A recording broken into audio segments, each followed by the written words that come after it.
रास का मतलब बंधुओं नृत्य नहीं होता। मैं कथाओं में कहा करता हूं, रास का मतलब नाचना नहीं होता है। रास का मतलब क्या है? रस और रास ये दो बातें। रस का मतलब है कि हमारी भक्ति से हम ठाकुर जी को प्राप्त करने का प्रयास करें, ये रस है।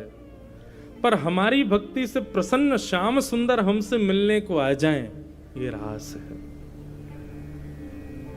रस और रास में यही अंतर। आप द्वारिकाधीश के पास गए, ये रस है। पर आपकी भक्ति से प्रसन्न होकर ठाकुर जी आपके पास आ जाए, रास है। नरसिंह मेहता को केदार राग बहुत सिद्ध था, बहुत अच्छा गाते थे केदार राग। और जब जब वो केदार राग गाते थे तब तब का नियम था कि मंदिर में बैठे ठाकुर जी उनके राग को स्वीकार करने के लिए अपने गले की माला उतार देते थे। और जितने भी दर्शनार्थी बैठते थे सबका विश्वास पुष्ट हो जाता। जय हो जय हो जय हो, नरसिंह मेहता की जय हो, भक्तराज की जय हो। ऐसे भक्त के देखो मधुर भाव पे ठाकुर जी रीझ जाते हैं।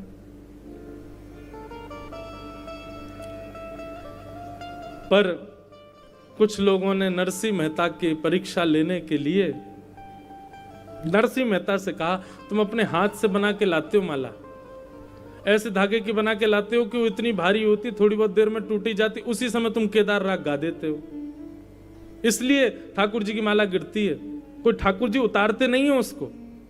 नरसिंह मेहता लेकिन विवाद नहीं करते, बोले जैसी भैया तुम्हारी रुचि में, तो ठाकुर जी से कहता नहीं कि उतारो, वो अब स्वयं ही उतार देते हैं। बोले भैया इसका प्रमाण तब होगा माला हम पहनाएं ठाकुर जी को, तब तुम राग सुनाओ। और तब यदि ठाकुर जी ने माला उतार दी तब जानेंगे कि हां तुम्हारे राग में सामर्थ्य है। आज परीक्षक वैष्णवों ने अपने हाथ से माला बनाई। उसी दिन नरसिंह मेहता अपनी परीक्षा देने के लिए जा रहे थे भक्ति की। नरसिंह मेहता के हृदय में कोई भाव नहीं था परीक्षा देने का, केवल वो लोग चाहते थे कि ये कहीं पाखंड तो नहीं पता चले। तो नरसिंह मेहता का आज राग केदार गाना बहुत जरूरी था। लेकिन एक बात मैं कथा में और कहता हूं बंधुओं कि श्री कृष्ण से प्रेम करो तो बहुत सोच समझ के करना। ये इतने खतरनाक हैं, जिस समय आपको सहजता से निकलना है उस दिन और गहराई कर देंगे, उस दिन तो और डूब जाओगे आप। अब निकलो, कैसे निकलोगे? जिस दिन आपको लगता हो कि हे ठाकुर जी बस आज कृपा कर दो, बाकी के दिन मैं सह लूंगा, जी लूंगा, कुछ भी कर लूंगा, बस आज मुझे बचा लो, उस दिन तो ये और ज्यादा डुबा देंगे आपको। अब बच के दिखाओ।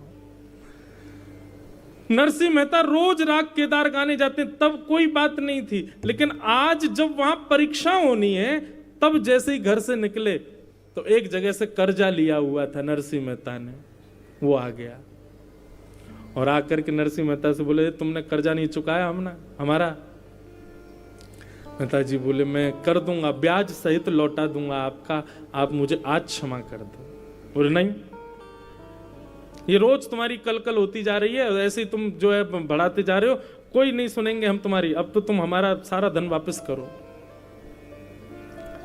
नरसिंह मेहता बोले अभी मुझ पे कुछ है ही नहीं, इतने दिन की और मुझे समय दे दीजिए, इतने दिन बाद मैं आपका धन वापस कर दूंगा।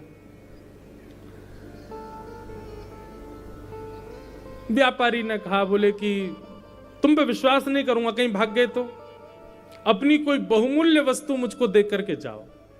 नरसिंह मेहता के पास कुछ बहुमूल्य था नहीं, 2-4 ग्रंथ पढ़े थे, वही लिया। बोले ये ग्रंथों से काम नहीं चलेगा, ये तो तुम दूसरे ले लोगे, कोई तुमको दे देगा। बोले इससे ज्यादा बहुमूल्य मेरे पास कुछ नहीं। बोले हाँ एक चीज है। बोले क्या? राग केदार तुम रोज गाते हो ठाकुर जी के सामने, और जब तुम गाने जाते हो तब पूरे नगर के लोग सुनने के लिए आते हैं। तुम राग केदार हमको गिरवी रख के जाओ, आज से लेके जब तक तुम सारा पैसा नहीं चुका दोगे तुम केदार राग नहीं गा सकते। नरसिंह मेहता बोले भगवान आज के लिए क्षमा कर दो। बोले नहीं, बिल्कुल नहीं, एक पल नहीं, राग केदार का एक स्वर भी तुम नहीं लगा सकते जब तक तुम हमारा सारा कर्जा नहीं चुकाओगे। नरसिंह मेहता बोले वारे द्वारिका नाथ, आज ही परीक्षा होनी थी और आज ही राग गिरवी रखवा दिया। ऐसे हैं ठाकुर जी। ठीक है, राग गिरवी दे करके चले गए। मंदिर में महाराज भीड़ लगी थी, परीक्षार्थी बैठे थे। बोले आज पता चलेगी ये नरसिंह मेहता की, हमने मोटे सूत की माला बना करके पहनाई, आज गिरा के दिखाए। और उस दिन नरसिंह मेहता राग केदार गा नहीं सकते थे, और केदार सुन के ही ठाकुर जी सबसे प्रिय राग है श्याम सुंदर का। यदि कोई यहाँ थोड़ा भी गायक की जानता हो, राग केदार सुनाया करो, ठाकुर जी को बहुत प्रिय है, बहुत प्रिय राग है राग केदार। हाँ हाँ,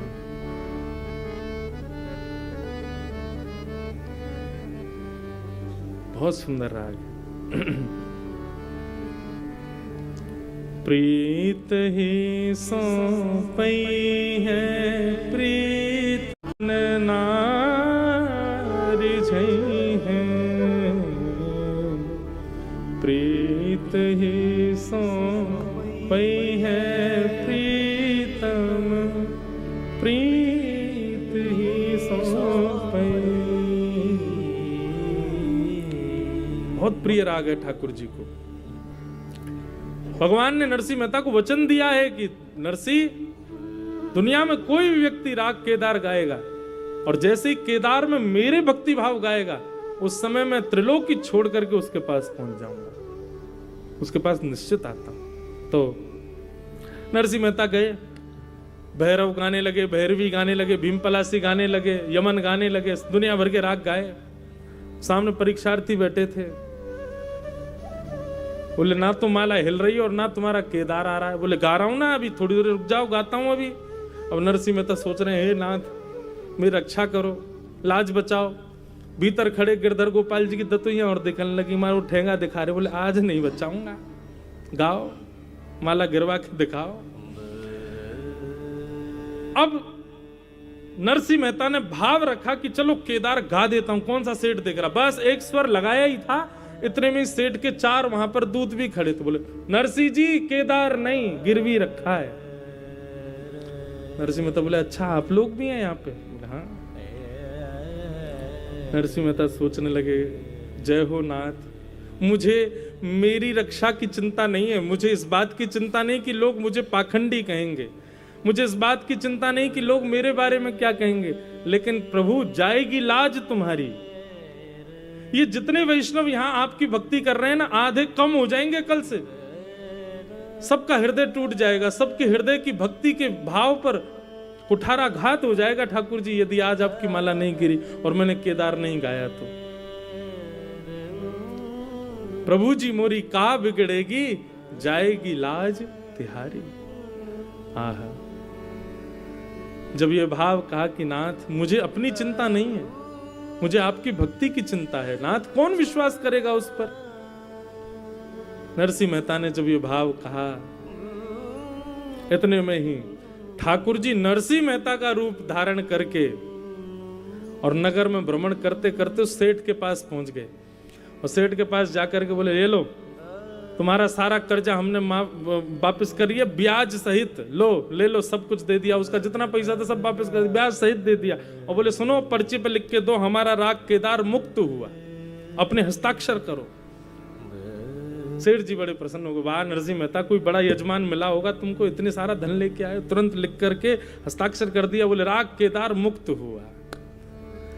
ठाकुर जी ने मुक्त कराया और नरसिंह मेहता अपनी पेटी लेकर के दुनिया भर के राग गा रहे थे। बस परीक्षार्थी अब खड़े होके और नरसिंह मेहता पर बरसने ही वाले थे। इतना ही समय बता, बस सब बोलने वाले, बस इसका ये सब बंद करवाओ, पाखंड है, ये सब कुछ नहीं, ठाकुर जी की कोई माला नहीं गिरी, बस उठने ही वाले थे। तभी नरसिंह मेहता की दृष्टि अपनी गोद में गई तो पर्ची रखी थी, नरसिंह मेहता आपका राग केदार मुक्त हुआ, और नीचे उस व्यापारी के हस्ताक्षर।